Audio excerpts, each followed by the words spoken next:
Hai well-grown people, hari ini kita mau bahas tentang bagaimana sih pilih jodoh itu supaya tidak salah.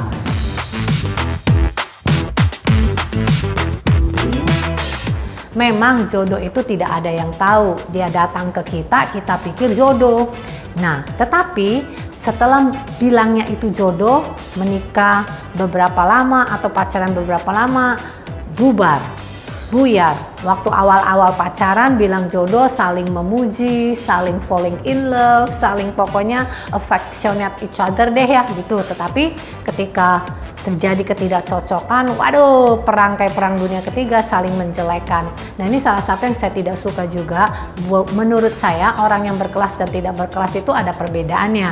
Ya, semua orang tahu di kolong langit ini mau suku, ras, agama apa, kaya, miskin, mau berstatus atau tidak, mau berkuasa atau tidak. Ketika pada hal percintaan, semua orang itu sama. Masalahnya sama. Mereka jatuh cinta, saling memuji, ya, saling menunjukkan cinta kasih dengan bahasa tubuh yang penuh cinta. Tapi ketika pisah, tidak bisa kontrol mulutnya untuk tidak menjelekan pasangannya. Yang berkelas akan bisa diam, menyimpan hal pribadi itu untuk diri sendiri, bukan untuk publik. Ya, mungkin yang tidak berkelas akan coar sini, coar situ. Anyway, ini soal jodoh atau tidak berjodoh. Bagaimana kita bisa menurunkan atau mengurangi konflik dalam sebuah hubungan. Ya, tidak ada yang menjamin suatu hubungan di dunia ini, nggak ada yang abadi. Kalau bisa abadi itu sangat berterima kasih kepada Tuhan, suatu hubungan bisa bertahan sampai maut memisahkan. Tetapi ada hal-hal sebenarnya dari awal ketika Anda memilih pasangan, ada yang bisa Anda perhitungkan, Anda pikirkan selama Anda menyampingkan kebucinan Anda. Ini logikanya harus jalan. Yang pertama, ketika memilih pasangan, pikirkanlah satu, kita itu get along apa enggak, akur apa enggak, cocok apa enggak. At the end of the day, semua orang harus bisa jadi teman pasangannya, menjadi companion untuk pasangannya. Jika sering ribut, sudah sering ribut, itu masih mau dipaksakan, itu adalah sebuah kebodohan. Berarti Anda sudah membiarkan kebucinan Anda, logika Anda mati. Karena Anda tahu, udah ribut masih mau dipaksakan. Orang bisa berubah, maaf. Manusia itu hanya bisa improve, tetapi karakter itu tidak bisa berubah. Karakter can be improved, nggak bisa dirubah karena manusia itu lahir dengan DNA karakter yang sudah dari sananya. Setiap orang udah punya adat sendiri ya, tetapi bisa diimprove, yes. Tetapi nanti up and down lagi, kumat lagi, daripada capek berurusan dengan, kalau bahasa itunya, premannya, daripada you deal with the same shit ya, dengan sampah yang sama terus, mendingan Anda mengakhiri sebuah hubungan yang kalau sering ribut, apalagi ributnya dengan kekerasan. Udah habis keras-keras sama kita kayak orang gila, tiba-tiba worship nyembah minta maaf, masih mau diterusin, something wrong with you, ya kan? Nah, yang kedua, ketika Anda memilih pasangan, Anda harus mengenal diri Anda juga. Jika Anda orangnya emosian, pilihlah pasangan yang tidak ada emosi. Itu penting sekali ya. Dan ketika Anda itu dominan, pilihlah pasangan yang tidak mau diinjak kalian. Dia punya harga diri, dia bisa mimpin kalian. Karena perempuan atau lelaki yang terlalu dominan menekan pasangannya, jika pasangannya hanya membiarkan dia menari-nari di kepalanya, habislah nanti diinjak tiap hari ya. Harus bisa stand up, gue cinta lo, tetapi gue punya standar. You don't treat me this way, you don't talk to me this way. Begitu, lebih ada ketegasan. Jadi dari awal boundary-nya itu jelas. Jadi makanya ujung-ujungnya nanti nggak ribut minta pisah. Jadi sebenarnya dari awal jualannya tuh jeleknya itu, bagusnya itu, mau seberapanya itu sudah diomongin dari awal. Gue maunya begini, gue mau pasangan gue gini.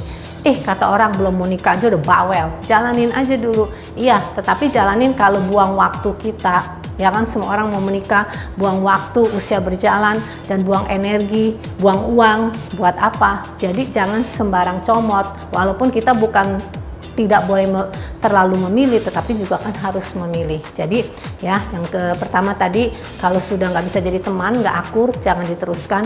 Kalau sifat kita seperti apa, kita berusaha mencari lawannya, berlawanan supaya bisa mengimbangi, membalancekan, oke?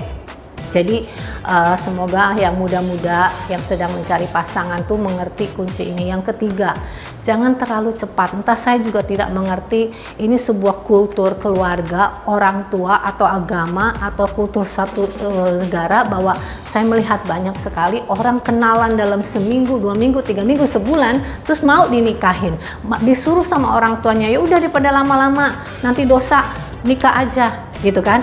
Daripada lama-lama perawan tua atau perjaka tua, nikah aja. Untuk mengenal seseorang setahun, 2 tahun, 3 tahun aja kadang kita masih bisa salah menilai, bisa dibohongin. Kan tahu yang lagi heboh ya, kasus perempuan dibohongi menikah dengan seseorang yang ternyata sesama jenis kelaminnya sama, atau apapun itulah kasusnya. Jika menikah terlalu cepat terus Anda cerai atau Anda putus, Anda bilang iya ternyata nggak cocok sifatnya, ya iyalah, Anda mengenal orang itu baru beberapa minggu. Bagaimana Anda memutuskan masuk ke sesuatu yang permanen, yang harusnya permanen sifatnya. Pernikahan adalah sebuah sesuatu yang permanen. Jadi jangan terlalu cepat memutuskan menikah dengan seseorang. Biarkan waktu yang akan membuktikan, memperlihatkan, menyatakan siapa orang itu sesungguhnya, ya. Yang keempat, mungkin harus tegas soal keuangan, ya. Jadi kalau mau pinjam meminjam uang sama pasangan, belum menikah loh ya, mau pinjam, ini kita bicara yang nikah masih baru, kan banyak deh yang menikah masih beberapa bulan terus mau pinjam uang. Nah, sering pinjam uang akhirnya hidup nebeng dari pasangannya, itu juga tidak boleh diberikan. Tetapi kalau masih dalam hubungan keseringan pinjam, itu juga mesti dipertanyakan. Oke? Nah, yang kelima, dia itu sifatnya bekerja gak? Rajin gak? Ada kemauan gak? Kreatif gak? Usaha cari duit?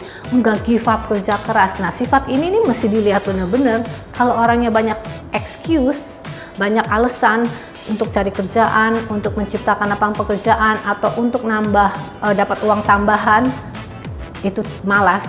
Nah, mau ngapain nikahin orang yang malas, ujung-ujung gak ada duit, nanti udah nikah juga cerai. Karena seperti yang saya sering bahas dengan beberapa narasumber, bahwa akar dari perceraian adalah yang terbesar keuangan. Nah, ini hanya beberapa tips dalam memilih pasangan untuk meminimais, merendahkan kebuyaran dalam sebuah hubungan. Semoga bermanfaat sehingga semua orang bisa berbahagia dengan pasangannya. Indonesia, ayo grooming. Kata kuncinya adalah di like.